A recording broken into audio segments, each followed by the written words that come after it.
డబ్బులు కొట్టుంటే మాత్రం శిక్ష చూడన్నా వాడే బాధ్యుడు ఎవడో బాధ్యుడు కాదు. వాడు 2 రోజుల తన ఓటు ఉంటే వాడే శిక్షారుడు, 1 సంవత్సరం శిక్షారుడు. కాబట్టి రెండో ఓటు ఇంకో తను ఉండదు. ఏమైనా ఆయనకి ఆప్షన్ ఉంటే ఒక తను పెట్టుకొని మన ఊళ్ళో కూడా కరెక్ట్ చూసుకోవాలి. కరెక్టే ఉన్నారు.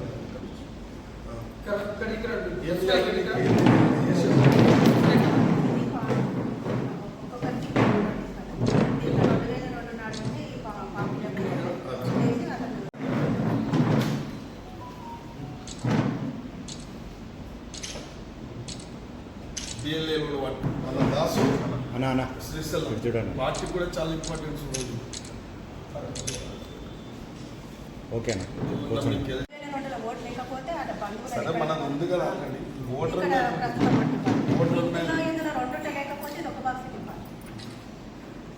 ఇది నింపి మళ్ళీ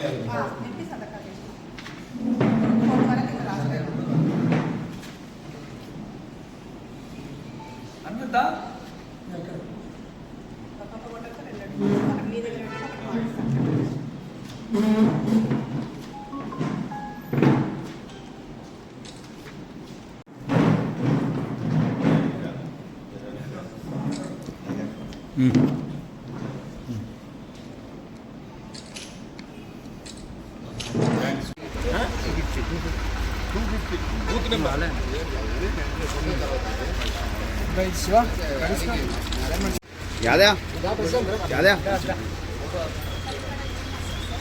मेहमान भाई थोड़ा पीछे हटो तुम लोग, पीछे हटो तो सबके वोट आते रहते।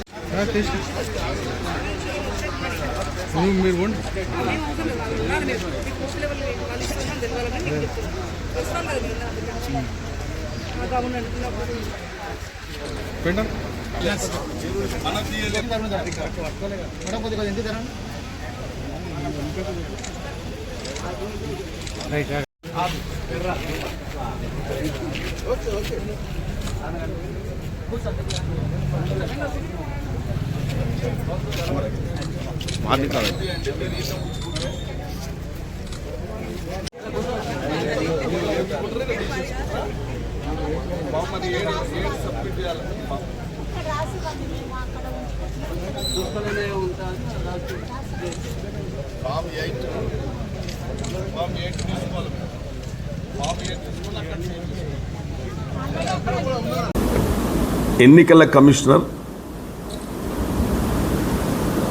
ఒక భారత ఎన్నికల నియమాల ప్రకారం భారతదేశంలో ఉండే ప్రతి పౌరుడు వారు ఒకే చోట ఓటు నమోదు చేసుకోవాల్సిన బాధ్యత అతని మీదనే ఉంది. వాడు స్వచ్ఛంగా ఓటు నమోదు చేసుకోవాలి. వాళ్ళ జీవన పరిస్థితులను బట్టి ఒక రాష్ట్రం నుంచి ఒక రాష్ట్రానికి, ఈ దేశం నుంచి ఇంకో దేశానికి ఎక్కడో పోయి ఓటు 2 చోట్ల ఉంటే మాత్రం గతంలో లాగా కాకుండా దానికి శిక్షార్హుడు అతడే అవుతాడు. కానీ స్వయంగా ఓటరే స్వచ్ఛంగా ఒక దగ్గరనే ఓటర్ నమోదు చేయించుకోవాలి. నేను నియోజకవర్గంలో కూడా విజ్ఞప్తి చేస్తున్నా, కొందరు వారి జీవన ఆధారం లేక ఇక్కడ వలస వచ్చిన బీఆర్ఎల్ కానీ, యూపీఎల్ కానీ, ఒరిస్సా వాళ్ళు కానీ ఇతర రాష్ట్రాల నుంచి బతుకుదేరు నుంచి ఇక్కడికి వచ్చి ఇక్కడ స్థిర నివాసం ఉండి 2002లో వచ్చి అప్పటికి ఓటర్లో నమోదయ్యేటుంటే పర్వాలేదు. కానీ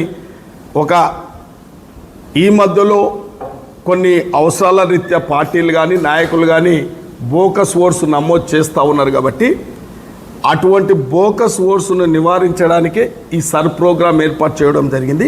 కానీ కొందరు వ్యక్తుల మీద అనుమానం ఉంటాయి, కొందరు తన అనుకూలమైన ఓటర్స్ను ఇక్కడ నమోదు చేసుకోవడం జరుగుతూ ఉంది. కాబట్టి అటువంటి జరగకుండా, ఉదాహరణకు ఒక పార్టీకి అనుకూలంగా ఉంటుందని చెప్పి ఎస్సీ ఎస్టీ బీసీ మైనార్టీలు ఒక పార్టీకి అనుకూలంగా ఉంటుందని, ఒక పార్టీకి అనుకూలంగా ఉండరని చెప్పి కొంత అటువంటి కార్యక్రమాలు కూడా జరుగుతున్నాయి. కాబట్టి అట్లా జరగకుండా గతంలో బీహార్, హర్యానా, పశ్చిమ బెంగాల్ జరిగింది. కాబట్టి ఇటువంటి కార్యక్రమం జరగొద్దని చెప్పి ఇలా ఈ sir program, special intensive revision program ఎందుకు పెట్టినామంటే ఎక్కడ కూడా నిజమైన ఓటర్కు అన్యాయం జరగొద్దు, అట్ ద సేమ్ టైం రెండు దగ్గర ఓట్లు ఉండొద్దు అనేది దీని ప్రక్రియ. దీని మీద ప్రత్యేక శ్రద్ధ వహించి ఈ కార్యక్రమం చాలా పకడ్బందీగా చేస్తూ ఉన్నారు. క్షేత్రస్థాయిలో ప్రతి ఇంటింటికి బిఎల్ఓస్ బిఎల్ఎస్ సూపర్వైజర్స్ అందరూ కూడా పోయి గ్రామంలో ప్రతి ఓటర్ని తట్టి అతను కలవకపోయినా సరే 1, 2, 3 సార్లు కూడా కలిసి ఈ ఎన్యుమరేషన్ ఫామ్ ఇవ్వడం జరుగుతుంది. ఇప్పుడు వీళ్ళపల్లి గ్రామ బిఎల్ఏలు బిఎల్ఓస్ వచ్చిన దగ్గరకు వచ్చి ఎన్యుమరేషన్ ఫామ్స్ నాకు ఇవ్వడం జరిగింది. నేను ఈ సరియంగా నేను ఇక్కడనా అక్కడనా ఒక దగ్గర నాకు ఉన్నది ఒకటి ఓటు వీళ్ళపల్లిలో ఉంది, నాకు ఒకటే చోట ఉంది, గతం నుంచి కూడా ఒకటే చోట ఉంది, రెండో ఓటు నాకు లేదు, మా ఫ్యామిలీ కూడా లేదు. ఇది తప్పకుండా ఈ కార్యక్రమం ప్రెస్ మిత్రులు కూడా చెప్తా ఉన్నా, ఎప్పటికప్పుడు ఇది కొద్దిగా మనం అవేర్నెస్ లాగా అందరికీ ఓటర్ మార్షాల్లో కూడా డబుల్ ఓటు రాకుండా సింగిల్ ఓటే నమోదు చేసుకునే విధంగా కూడా మీరు కూడా కొద్దిగా ప్రెస్ పూర్వకంగా వారికి తెలియజేసే విధంగా చేస్తే బాగుంటుందని చెప్పి మీ ద్వారా కూడా కోరుకుంటున్నా. దట్స్ ద సేమ్ టైం బిఎల్ఓలకు బిఎల్ఓస్కు నా విజ్ఞప్తి, మీరు ఎక్కడ నెగ్లెక్ట్ చేయకుండా మీకు అప్పచెప్పిన బాధ్యత ఖచ్చితంగా టాప్ ప్రియారిటీ దీనికి ఇచ్చి ఈ ప్రక్రియ పూర్తయ్యే వరకు కూడా ఎక్కడ నిర్లక్ష్యం చేయొద్దు. ఈ నిర్లక్ష్యం చేయడం వల్లనే ఇలా గెలవాలనుకున్నాడు గెలుస్తలేడు, గెలవద్దు అనుకున్నాడు గెలుస్తున్నాడు. స్వయంగా నేను మొన్న మున్సిపల్ ఎలక్షన్లో చూసిన 3-4 సీట్లు ఎవరైతే బోకస్ ఓట్స్ నమోదు చేసుకురో వాళ్ళకి ఇది జరుగుతుంది. కాబట్టి దీన్ని మనం అందరం కూడా పకడ్బందీగా ఈ కార్యక్రమం దిగ్విజయం చేయాలని చెప్పి ప్రెస్ మిత్రులకు బిఎల్